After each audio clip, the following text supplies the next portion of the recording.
Hey friend, welcome back to the channel. My name is Simon Osmer, and if you're joining us for the first time, a big welcome. On this channel, I share my stories from the Who I Became podcast series, where I talk to people about life pivots, self-discoveries, and transformations. And my guest today is Jesse Bradley. Now, Jesse is known as an author, a motivational speaker, and a pastor. But before those careers, he is also known as a former professional soccer goalie. Now, he has played in America for Minnesota Thunder, he has played in Africa, and he's played in Scotland. And we're going to spend some time talking about his time in Africa, where malaria tablets had an adverse effect on his health, and it basically caused him to retire early. And it took him about 10 years to fully recover from the medical condition. So we're going to talk about the deepest dark of his adversity, how he dragged himself out to get where he is today. But as always, before we get into the content, if you get something from today's episode, please like, subscribe, and share with your circle of influence. So let's just dive straight into this week's conversation with Jesse Bradley.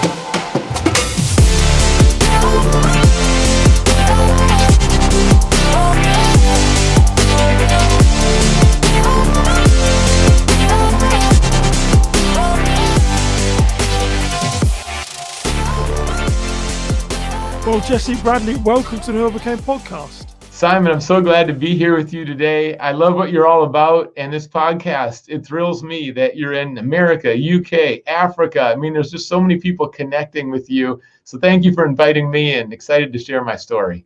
Yeah, and I know this is going to be an interesting conversation for us, and I hope it is for our listeners, because we are two soccer guys as well. So, or I should say football for my English listeners. I don't want to keep offending my English audience, but hey, Jesse, you are a former professional soccer player. You're an author, a motivational speaker, a radio host, and you're now a pastor of Grace Community Church. I guess, is there anything that you can't do, Jesse? There's plenty. I'll tell you, parenting's an adventure every week, and so that's one that's pretty fresh. But I enjoy my kids. I enjoy, time at home, and I think we're all lifelong learners. That's the goal, is that, there's always a next step, and I want to continue to be developing, and I hope that's true of everyone listening today, and let's learn from each other. Absolutely. And I always love to see people's stories. I mean, I think when I saw you on social media somewhere, I think I was captivated by this professional sort of sports player to pastor, because there's generally a story in there. Sometimes people sort of make that disposition in life, or determination, whatever you choose to call it, quite early on. But I know that you weren't born with faith. Faith isn't how you started your journey. So I was excited to really sort of get that out. But maybe, do you mind just sharing a little bit about sort of what you do now, and then we'll go back and sort of chart your life? That sounds great. Yes, Grace Community Church is here in Seattle. I never thought I would be a pastor. Well, I didn't expect to be a Christian either. I think that sometimes in life, the greatest things you experience are not things you actually plan, and they're surprises. And there were things in me that I didn't even know were in there. And part of that self-discovery is really talents and abilities, passion, ways that you want to help people. And growing up, I was very focused on sports. But right now, being a pastor in Seattle is so fulfilling. It's basically a way to serve. And I think for a lot of people, that's what your work is all about. How can you serve people? What solutions? What needs do people have? And what can you bring to the table to improve their lives? And not just individuals' lives, although it's often starting one-on-one, but then a greater community. And here in Seattle, I'm connected and leading with, really it's unity. It's about 100 churches and ministries that have come together to make a difference. And in addition to that, I'm also, thrilled to be able to jump on podcasts or radio, television. I was a syndicated radio host for a while, and spread hope to the nations. And that's what I love doing, waking up every day. And it really comes out of a personal experience for me. Spiritual life was not something I was interested in, really didn't think much of it, didn't even think God existed growing up. And once you taste and see something that's really good, you just want to share it with other people. So when it comes to hope, I feel like I'm drinking from this deep well, and I just want to let other people know that there's living water. There's something really satisfying. And we're involved in our community in so many ways, meeting physical needs, building up relationships, and then also spiritual. The work that I get to do is all the above. I mean, it's from marriages that are stumbling to someone that's just looking for, how do I pay the bills this month? And someone else in the middle of a job change, to someone else with deep questions about God or wondering how to pray. And I just love the full range. I love the team I have right here too. So I'm very grateful. And I know that's a big, read your bio and looked at your website, and that is a big difference from things that you wanted to do when you grew up. I think on your website it says from a very early age, it could even been sort of like 3 or 4. You said to your parents, you want to be a professional sort of athlete, and that's what you achieved, sort of playing soccer. So very, very different from where you wanted to be to where you are now. But I'm going to love sort of diving into your journey a bit more. But maybe tell us about your soccer career then. So how did that come about? I know you went to Dartmoor College, and then you sort of played in Africa. You played a bit in Europe. You played somewhere which is very cold and close to me home, back in Scotland as well. So I'm intrigued to learn how you end up in those places. That's right. I grew up in Minnesota, where you are right now, Simon. So you're used to the cold then? You're used to it, yeah. That was great training for a Scotland winter. Yes. The temperatures are so low in Minnesota and so much snow, and Scotland was freezing cold and raining and windy all the time. And it was preparing me. Didn't know the future, but it was preparing me. And, grew up in Minnesota. I grew up literally on the campus, the University of Minnesota. My first apartment where my family lived was in the parking lot of the football stadium. In the shadow of the Golden Gophers, started to discover so many different sports. Part of my sports journey, I think, is linked to my parents getting divorced when I was 7. And that is so painful for a child. It was so painful for me when the two pillars, the two people I care most about and love so much, they're suddenly not together anymore. And it really creates a void. My dad had moved out of state. It was mainly my mom and I growing up together. And that void, I think, drove me towards academics and also towards athletics. And those were 2 areas where I could apply myself. I necessarily couldn't control everything, but those were 2 areas where I could improve, grow, learn, and then see the fruit of that. And that's where passion for sports has always been an arena and a part of my life where there's just this pure joy. And it's so much fun to play, and the relationships and the teamwork. It is almost like an escape in some ways from some of those painful realities. And playing sports, I played 3 in high school. We won state championship twice in Minnesota, the Metrodome. We had about 6,000 fans, so a huge turnout. And then played at Dartmouth, which was Division I, and we won the Ivy League title twice. My junior year, we made it to the final 8, the Elite 8 in the NCAA Division I tournament. We lost to Alexi Lawless and Rutgers. And I just knew ever since I was a young kid that I wanted to play professional sports. Basketball was my number 1 sport. And, I had a good high school career. I think my senior year was about 20 points a game. But I knew for college, I would probably only play Division III because I wasn't quite quick enough, tall enough I wouldn't have a professional career. And that's when I stayed focused on soccer, being a goalkeeper. And it was Buzz Lagos, who's a legend in Minnesota, a great coach, who saw me playing basketball and said, I think we've got a goalkeeper here. And he started to train me.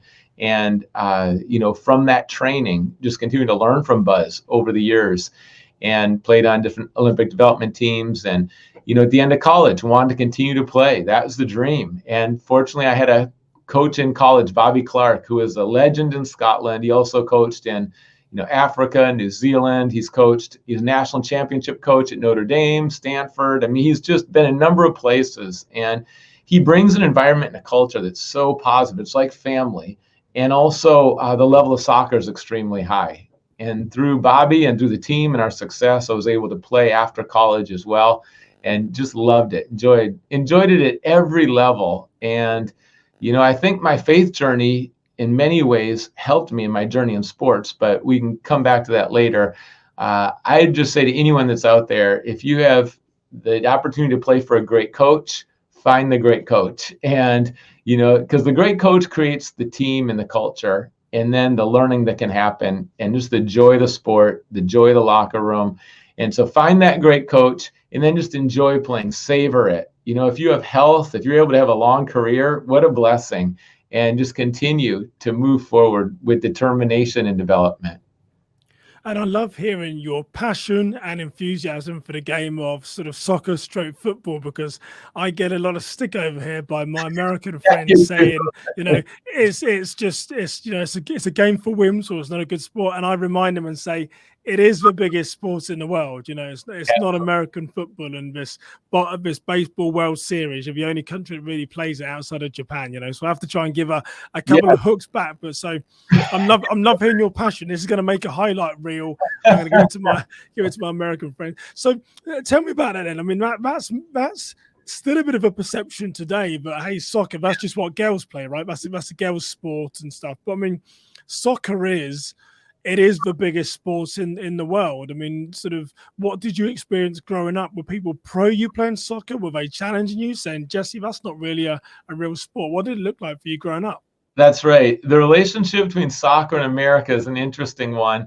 We had, the Minnesota Kicks for a while, outdoor team, professional, NASL, and then indoors. When I was growing up, it was the Minnesota Strikers playing indoor soccer. And it felt like indoor soccer was this attempted compromise because a lot of times Americans are looking for more goals and also just more collisions. When you put the game and you shrink it indoors, like you get both, you get goals and collisions, and it seemed to be pretty popular. I tried to turn it into American football then. That's what it sounds like they did, Jesse. Yeah, and it isn't quite the pure version. And then for Americans too, they haven't seen the beautiful game played, overseas. A lot of them, this is going back, they weren't watching it on ESPN. Maybe they had Soccer Made in Germany or something, or the World Cup, they get a glimpse.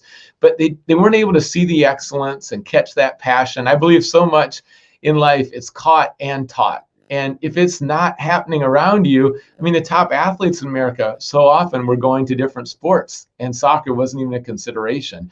But when you get a global perspective, you start to travel around the world and you get to see, those stadiums, and you get to hear the noise, and then you realize the fans, they're so tuned in to the details of the game. It's like when I played in Scotland, they're cheering over the smallest little moves, positioning, runs that are off the ball. They appreciate all those things. And I think if you didn't grow up with the game, sometimes you don't see that. And offsides doesn't make sense. And how come they never score? And, the questions get poured in, but it grows on you and you acquire that taste. And really, when you see it on a world level, it's phenomenal. There's no close second sport. I mean, soccer is the sport of the world. And I think Americans sometimes have been frustrated why they haven't been able to put together a World Cup team that, competes at that top level, and sometimes struggling to make the World Cup. But there's some essential ingredients. I think you need your best athletes playing a sport. You need to see the pictures of the professional game. You need to see it grassroots, where kids are just playing it in the streets and in the playground and just playing it in their free time. And I think you need great coaching. And it takes time for a nation to turn from, 50th ranking in the world to 20th ranking. That's huge steps, or even get up to number 10. And all this development, it does take time, but it's people like yourself who, even though you get the criticism and the jabs, it's like you continue and you see with your kids what they're experiencing. And you've got, a child right now that is just playing at a high level at a young age. And that's so exciting. All my 4 kids play, but I couldn't force that on them. And not all of them share the same passion. Some of them just do it recreationally. But that's a little bit of a tangent on American soccer. No, it's good, because if people can hear this, that's the mic drop. There you go. It's like, enough said. We can close this episode out now, and I can call this American bad mouths. Americans about soccer. I like it. It's done, Jesse. This episode's done. Yeah, that's it. But it is good. Right. Yeah, and it is. You're right. I mean, it is time that's going to take to pass. And what are we? 330 million population. There's going to be a time where America is going to start surpassing other nations just because of sheer volume of people, and it's definitely getting bigger and stuff. But I know, I like to talk about sort of pivots and transformations and discoveries. And within your career, there was definitely a big one, because I read that when you were playing in Africa, you took some malaria tablets and it caused a near-death experience, and that really changed your mindset. So do you mind sharing that incident? Yeah, that's right. I think it's important with pain points. We all have them. What can we learn from them? How do we grow during that time? What shifts and pivots do we make? Who do we become? And I believe the painful times in life are the defining times of life. And I, tragically lost my professional soccer career at that point. I was fighting for my life for a year, and it took 10 years to fully recover. And it was something that completely blindsided me, because I took a prescribed medication. It's what the doctors, told me to take every week. and to protect me from malaria, which was extremely dangerous in Zimbabwe. And I took that medication, not ever hearing about or even thinking about realizing that there could be potential side effects that are extremely serious. And the drug built up toxic levels in my system. Physically, my heart started to beat 160 beats a minute. And that was just resting, sitting still. And the drug inhibits the inhibitors. So the heart regulation was gone, atrial flutter, skipping beats, heart murmur, pain in the left side of my chest, just day and night. And the doctors didn't know if I would make it or not. And there's nothing I could do. And the doctors couldn't prescribe anything to counteract the drug. I just had to let it run its course, a half-life of a month.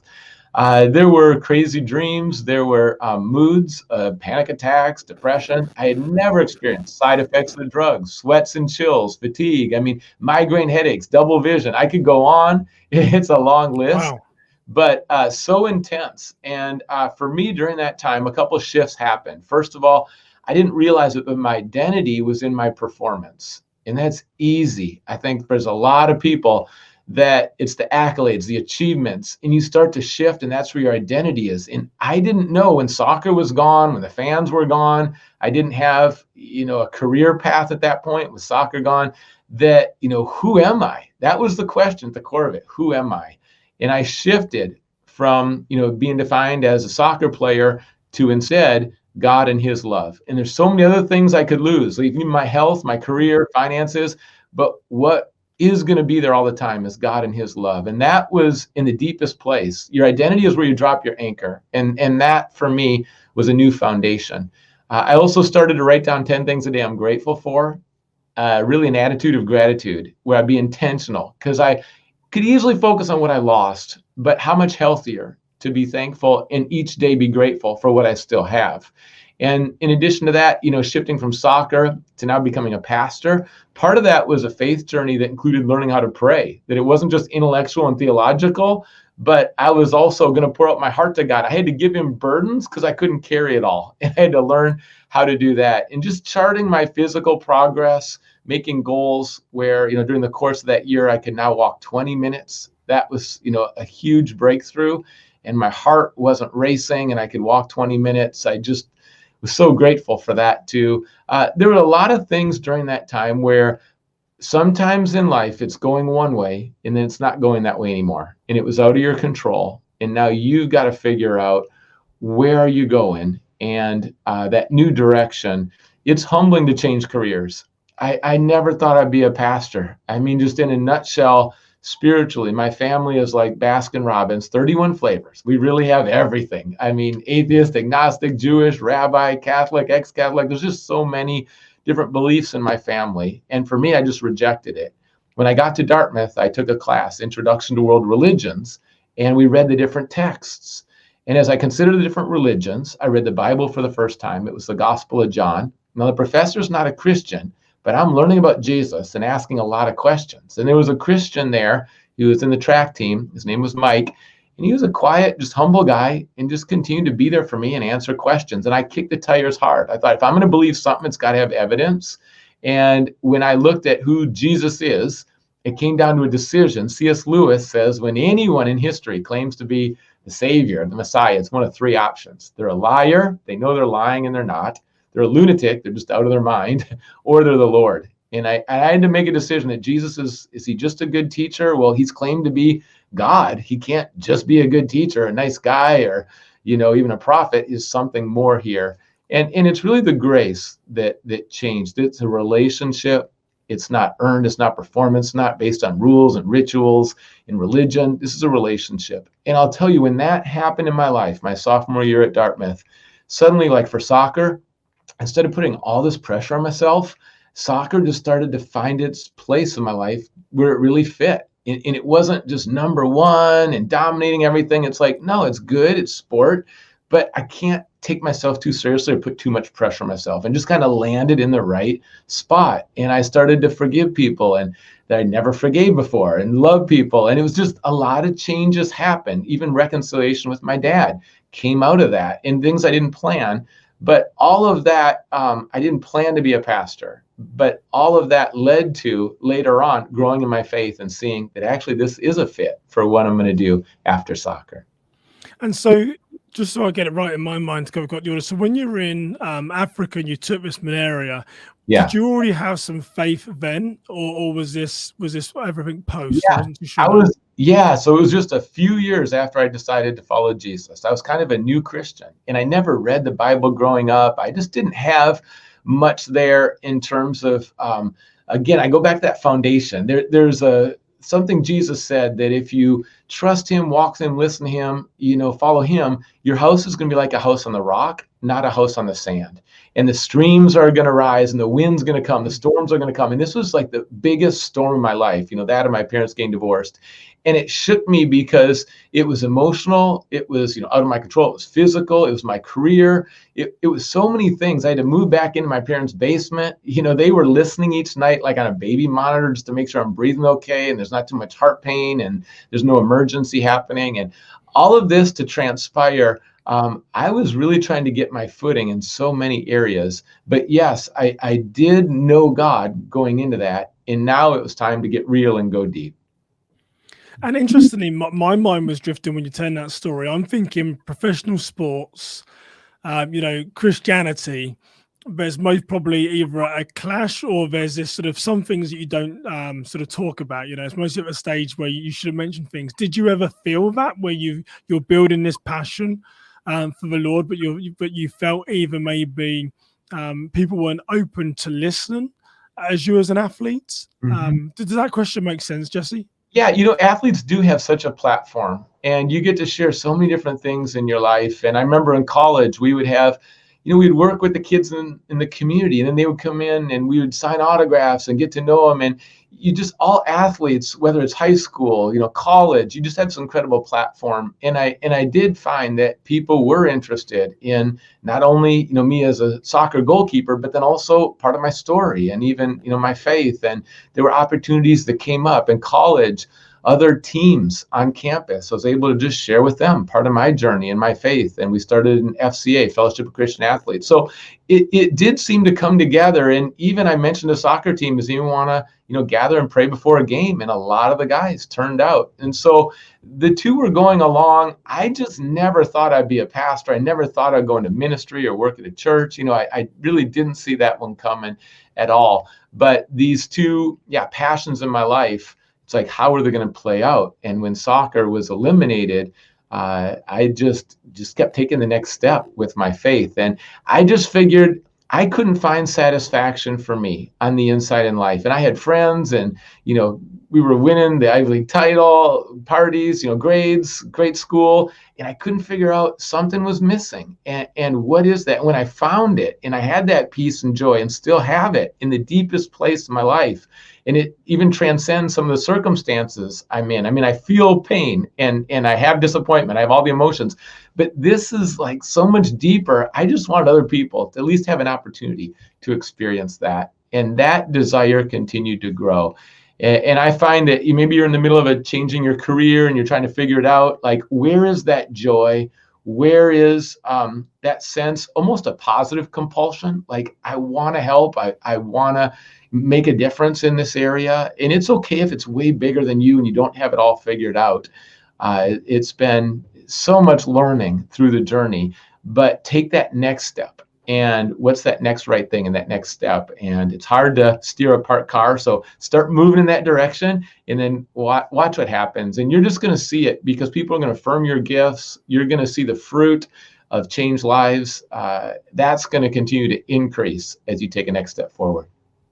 And what I like about you, Jesse, when I was looking on your website, you're a bit like me, but I've written a couple of books, but I hate writing as just as much as I do reading as well. And I think your website said that you're the same. You're an accomplished author, but you're not a big fan of writing. So, but it's interesting when I hear that, I hear you talk, about your career and stuff. You seem to be successful no matter what you do, and obviously, you're a very strong man of faith, and you're a pastor, so you'd expect those two to go together. But there's also something inside of you which is most probably outside of your faith, which just are some characteristics and personal traits. I mean, what are those things that drive you to become successful no matter what you do? Because there's people that listen and say, well, I've been talking about writing a book for 10 years and I've never done it. I've been talking about writing a book for 20 years, but you seem to have that mindset where you can identify these things and just be successful. You know, you went from basketball to being a goalie in soccer, which, from my mind, Jesse, they're very different. They're very different things. So I guess, yeah, I guess my short question is, I mean, what is it about you that has this mindset where you can achieve these goals? Because whatever you try, you seem to be successful at. You're kind. Praise the Lord for any success. I Well, say that. well, And the $50 that you paid me, Jesse, does help as well for the kindness. So yeah, just is that all it was? yeah. You're giving me like a $500, affirmation for $50. I would say this: letting people into my weakness, in my pain, in my disappointment was a real key. And as an athlete, I always wanted to present well. You think of social media, I always want to present well. As an athlete, it's all about success. You don't show your competition, your weaknesses. You just put your best foot forward. And that was my mindset in so many different things. And when I went through this illness in Africa, it was so humbling because there was just, it crushed me. It crushed me. And I kind of thought, I didn't come from a family where you show a lot of tears. Instead, you just try harder and you persevere. And I had to learn a whole new way of coping. And this would include letting people in, sharing with people, some tears, the uncertainty, the disappointment, the grieving, all these things that I never really did. I've got to do it to be healthy. And so to let people in, and then to let God in, because I had this image of God initially that he was interested in my success. Like he liked it when I got good grades, and he liked it when I had friends and I was winning championships and I was, shutouts and all that. Like that's what he loved. But how does he really feel about me when I make a bad choice and when I mess up and when I don't have the abilities I used to have and when I don't feel good about myself? And like, where is he there? And I think the fullness of life is when you can celebrate things, but also receive help, be transparent, be vulnerable, be honest. And I just feel like I want to be someone who's consistent, like on the outside and the inside. I don't want two stories. I don't want one story that people know on the outside and a different story on the inside. I don't want to be someone in public that's different than someone in private. And that's going to be a lifelong goal. But to me, how do you measure success? There's nothing greater than love. That's where I'd start. And then I think authenticity is important.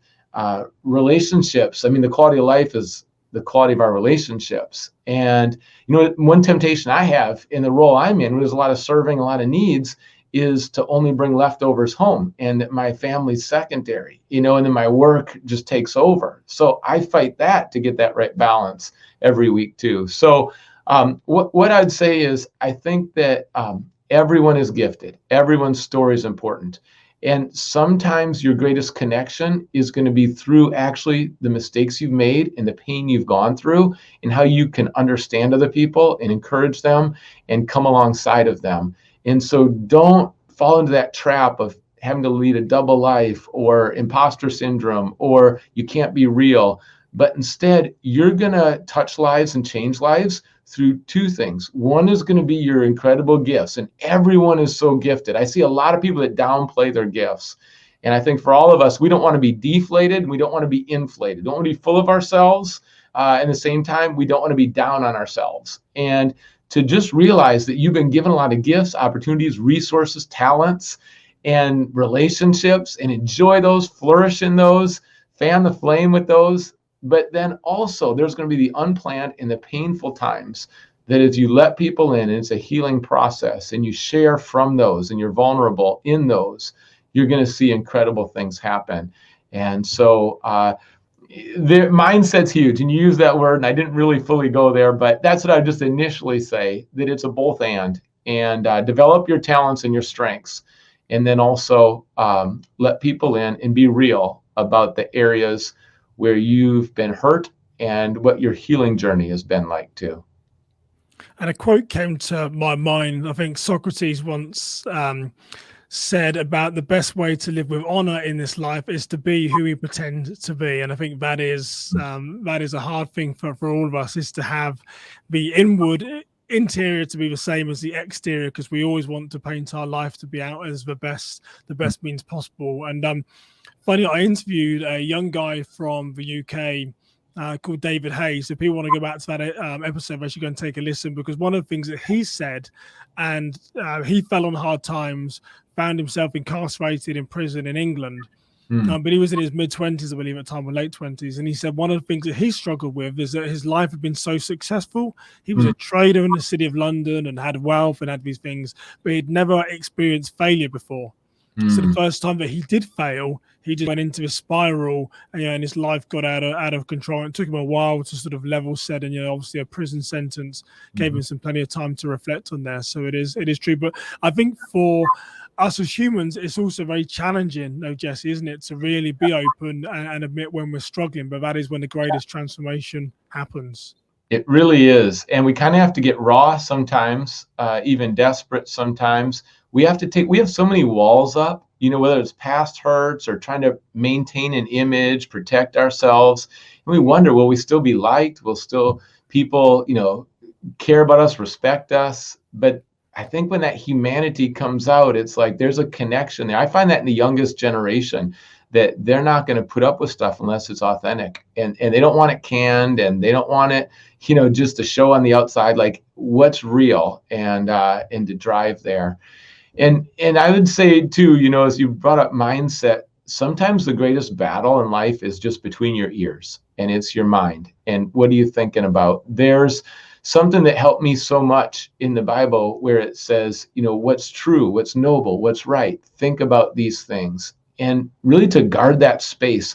And I like to call it the power of the second thought, where the first thought that comes into your mind, you can't always control it. I mean, my minds are active, creative. We think all sorts of things. And sometimes it's terrible. It's selfish. It's, lustful. It's proud. It's, just a bad idea. There's so many thoughts that come in. You can't control that first thought, but you can choose to not harbor it, entertain it. And instead, you replace it, and you choose intentionally your second thought. And when you start getting in that habit, for me, I was a goalkeeper. So, picture thoughts coming in, what's going to stick? I'm just not going to let some thoughts stick. I'm going to choose a second thought that's good. So my first thought might be revenge. My first thought's bitterness, resentment, but I'm going to choose to forgive, and then start to walk down a healing process, or that first thought is failure. The first thought is discouragement. It's like, no, I'm not going to let that stick. And that habit of, mindset and protecting your thought life is massive. And when you win victories in your mind, it's going to play out in every area of your life. And there's a renewing of the mind. And that's where, again, I go to the Bible, and what does God say? And that renewing of the mind is so helpful, and it touches every part of life. So mindset is massive. And I'm grateful that when it's going the wrong direction, there's another option that's better. And that's where I just think that's where so much happens, is in between the ears, and how you view life, how you view other people, how you view yourself. Replace the lies with the truth, and that's going to set you up for victory. If you haven't written a book about the first thought and the second thought, Jesse, you should do, because I would buy it. I don't know. Do you have a book on that? No, it's just been something I've been saying. Write one before someone else does. Yeah. Okay. All right, Simon. Thank you. Appreciate that. In sport, there's so much discipline, and we would watch everything. What's your fat count? VO2 test. What's your capacity? Flexibility test. What about that? Then you work on your skills and practices, and there's just so much discipline there. And I think that can, just building in those habits, start to move into other areas of life. And there's discipline in so many areas that benefit us. It's not a legalistic discipline. It's just, it creates space for what's most important. And that discipline of the mind, moving out the junk, creates space for what's most life-giving. And so you're right. I could talk about that for quite a while. That's either an Amazon bestseller or a New York Times bestseller, or a Christian publisher in the middle there, Jesse. You've got to write that wisdom down, because that is great wisdom. But as we start to wrap up, I've got one question I'd like to ask you about. So, your career in soccer, your time in ministry, you're an author, you've been a syndicated radio host. What is the one biggest sort of self-discovery you've had about yourself? I mean, we just covered a lot about mindset, but what is the one biggest self-discovery you found about yourself in your life? I'm still surprised how quickly life passes. And I think for me, I live with a sense of urgency. And what I'm going to do, I'm going to pour my whole self into it. And I just encourage people to find something. What would you die for? Like, what means so much to you? Because relationships are a risk. To really touch and change lives, there's going to be a high cost. There's going to be people who throw shade, who misunderstand you, criticize you. The cost is going to be high. But what do you want said at the end of your life? And, for me, for me, my primary passion is Jesus, and that's how my life has played out. So closely followed by soccer, yes. yeah, right. Soccer gets an honorable mention, and there's, families are close to there behind the Lord. But for me, it's like I just want people to have the opportunity. I'm not going to force anyone. I'm not going to manipulate anyone. But what I've experienced in life that's good, like I just want to give people the opportunity to experience that. So for me, relationship with God has been so fulfilling.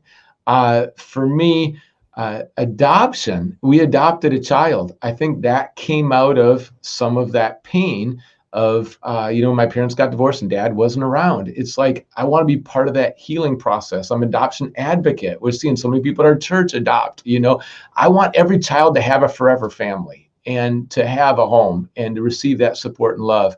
And sometimes your greatest passions are going to come out of your pain. And when I see people suffering, like I know what it's like to have those heart issues. And someone this week, is just going through that right now. I know what the physical heart when that's not working right.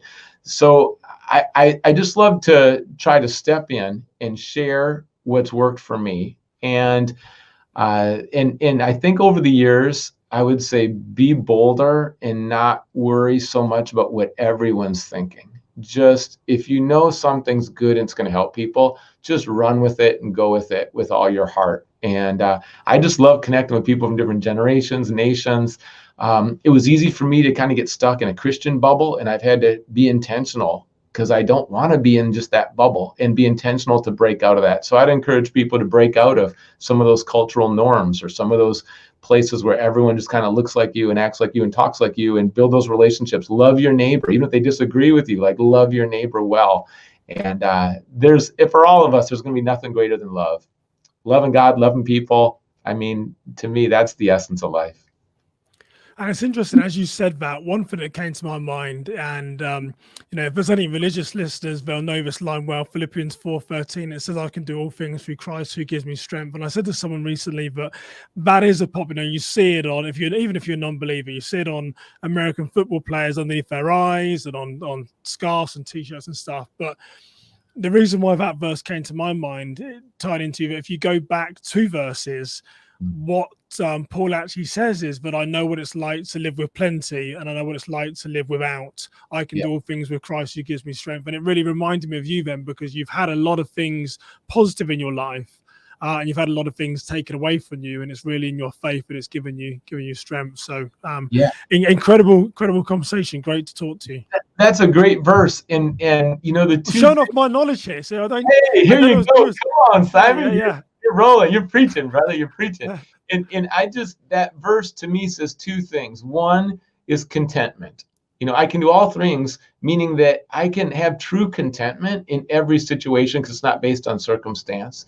And the other one is the ceiling. And I love that, there's so many just glass ceilings. We limit ourselves in so many ways. And instead, with the right mindset and training and like reliance in the Lord, like God can do immeasurably more than all you can ask, think, or imagine. And I just love that combination that you're coming from a place of contentment. You're rooted in love, but then the fruit can go far beyond what you could ever predict. And when you're in that spot in life, I mean, you just wake up every day, like you're grateful, you look forward to it, and you're just like, game on, let's go. This is exciting. Well, Jesse, I mean, in your role as a pastor, it is knowledge, wisdom, and understanding, and you've definitely got all 3. So, I mean, it's been an honor and a privilege to talk to you, talk about your soccer career, your time in ministry, and just hear so much about it. And there's so many things I had in my mind. Let's go here, but we just run out of time. So there could be another podcast or an offline conversation. But it's been really fun to talk to you. Simon, your story is inspiring, and I just love the places you've lived and how you bounce back from adversity, the many different fields that you have, your heart to serve people, and just your podcast, connecting with everyone. I mean, we could have flipped this, and I could have interviewed you today. Well, You're well, very wait. so. Here's the thing, Jesse. I'd never been interviewed on this podcast. Maybe you should be that person. We can turn it around. Let's talk about that. I think you should share your story on this podcast. Yeah. Excellent. Well, if I'm going to be interviewed by someone on my podcast, my youngest son, Mason, a soccer player, would say it should be a retired Minnesota Thunder player. So there you go. We're cheering Mason on too. Both your boys. You got special boys. Amen. Well, hey, Jesse, I know obviously, if there is anyone that has faith, they'll go out and Google you. But what is the best way for people if they want to learn more about things that you said, where they should go and reach out to? Thank you, Simon. We just made the website jessebradley.org, so you can check that out. It's got free resources, even marriage help, a series on hope, lots of practical stuff. It's all free. And then also on social media, Jesse J. Bradley, Twitter, Instagram, just Jesse J. Bradley. I look forward to connecting with you. Well, Jesse Bradley, been an honor and a privilege. You take care. Simon, you're representing Minnesota well. Thanks for everything you're doing. Thank you for joining the Who I Became podcast. To help spread this inspiring story, be sure to share it with your friends, hit the like button, and of course subscribe to our channel so you won't miss out on any future episodes. We'd also love to hear how this story impacted you, so leave a comment on whatever platform you're watching us from. To learn more about this episode, our guests, or Simon, head over to the Simon Osimo /podcast and sign up to receive the latest information delivered straight to your inbox. Once again, thank you for joining us for the Who I Became podcast.